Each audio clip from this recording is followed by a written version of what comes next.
तुम्ही लोक आणखी सध्या म्हणजे हे करा की बुलढाणा शहरातले मी लेआउट रद्द केले जे लोकांच्या घशात चालले होते, ओपन फेस खाऊन राहिले होते, त्याच्यावर तुम्ही काही जास्त बोलतच नाही लोक. माझी आमदारांनी एवढा मोठा भूखंड ताब्यात घेऊन टाकले, तुम्ही त्याच्यावर तुम्हाला राजकारण वाटतं. छापत जा जरा, हायकोर्टाचे आदेश आहे त्याच्यात 4 महिन्यात कारवाई करा म्हणून. आणि त्याला कोण भाग पाठीशी घालतात? त्यांचे मंत्री भाग पाठीशी घालतात. तो कारवाई कोण करणार? कोणाला आदेश दिलेले आहे कोर्टाने? कलेक्टरला कॉपी काढून घे. 4 महिन्यात त्याचा निकाल घ्यावा असे आदेश कलेक्टरला येऊन 2 वर्ष झाले.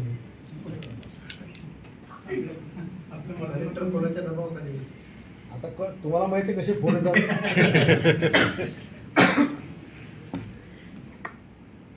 पूर्ण पट्टा तो. म्हणजे काही गोष्टी तुम्हाला जाहीरपणे सांगणार नाही. चांगल्या चांगल्या लोकांनी ज्यांना पैशाची गावजपती आहे त्यांनी सुद्धा भूखंडावर मागे हे केलेले आहे. आता मी आमच्या इकडच्या एका माजी नगराध्यक्षाचे 30 गुंठे भूखंडात त्यांना 28 प्लॉट टाकले होते. किती? मी प्रकरण काढलं, मग तुम्ही 8 घेऊन टाका म्हणे, 20 तरी मला राहू द्या.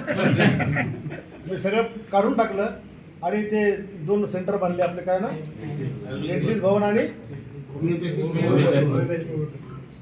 असे खूप आहेत. त्याच अध्यक्षानं भराडच्या जागेचं मैदान गमवलं 50 लाखाला, विकून टाकलं. मस्त मैदान होतं. कमीत कमी जो अध्यक्ष म्हणून येतो त्यानं गावाचं हित पाहायला पाहिजे. नगरपालिकेचं मी शासनाच्या वेगळ्या वेगळ्या जागा नगरपालिका जोडून राहिलो, या नगरपालिका जागा खतम करून टाकल्या.